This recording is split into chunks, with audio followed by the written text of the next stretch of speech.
Moscou refuse de transmettre ses conditions pour un éventuel cessez-le-feu. Volodymyr Zelensky voit la preuve que le Kremlin veut torpiller les pourparlers. Les Polonais sont appelés aux urnes ce dimanche pour élire leur nouveau président. Le résultat s'annonce extrêmement serré entre le libéral Rafał Trzaskowski et le conservateur Karol Nawrocki. Volodymyr Zelensky accuse Moscou de vouloir saborder les négociations prévues lundi à Istanbul.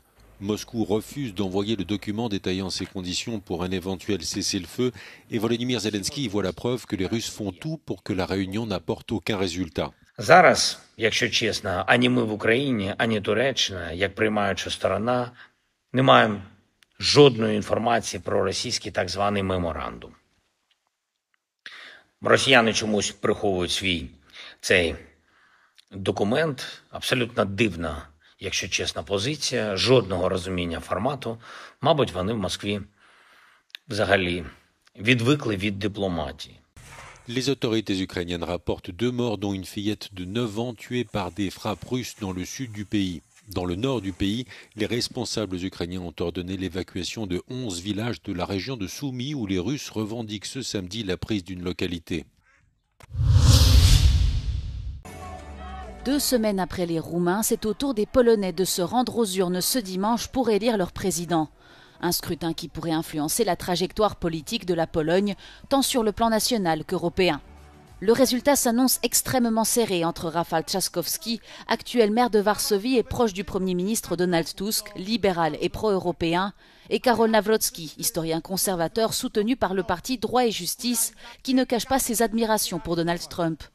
Les 2 candidats ont organisé leur dernier rallye ce vendredi. Si le président polonais exerce un pouvoir essentiellement honorifique, il détient un pouvoir de veto déterminant. Et dans un contexte où la coalition de Donald Tusk ne dispose pas de la majorité pour le contourner, l'élection pourrait conditionner la capacité du gouvernement à faire passer ses réformes. Depuis l'arrivée de Donald Tusk au pouvoir en 2023, la Pologne a initié un rapprochement accéléré avec l'Union européenne, des efforts que le gouvernement libéral actuel souhaite prolonger avec un président qui partage les mêmes convictions. La ministre lituanienne de la Défense a accusé la Russie de se moquer du gouvernement américain en intensifiant ses attaques dans l'est de l'Ukraine et en refusant de s'engager de manière significative dans les pourparlers sur le cessez-le-feu. Euronews l'a rencontrée alors que la Lituanie accueillait un exercice militaire de l'OTAN sur son territoire. We don't really take this process seriously. They stall. In my opinion, we already mock American government. They are showing disrespect to any effort to reach any agreement. On the other hand, I mean, what should they? They have fully transformed their economy to wartime economy. Still, I think that efforts by United States to stop this war are worthwhile. We can see, how that ends. But in my opinion, in the end, what is going to be the only efficient means is regenerating Ukrainian army and building military muscle in Europe. That's the only deterrent that Russia understands.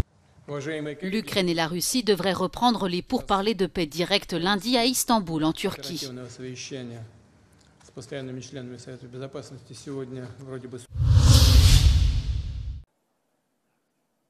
Emmanuel Macron appelle à bâtir de nouvelles alliances pour faire face aux pays révisionnistes qui veulent imposer des sphères de coercition. Le président français s'exprimait en ouverture du Forum de défense de Singapour.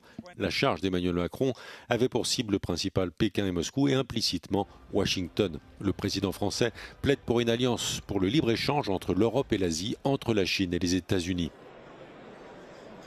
Our key challenge is how to preserve peace and stability and prosperity in this current environment. And in a moment when the competition between China and the United States for global leadership could create constraints and a side effect for each of us. Selon Emmanuel Macron, abandonner l'Ukraine à la Russie constituerait un précédent dont Taïwan pourrait essuyer les conséquences. À ses yeux, si Vladimir Poutine continuait de refuser un cessez-le-feu, la question de sanctionner la Russie deviendrait un test de crédibilité pour Donald Trump.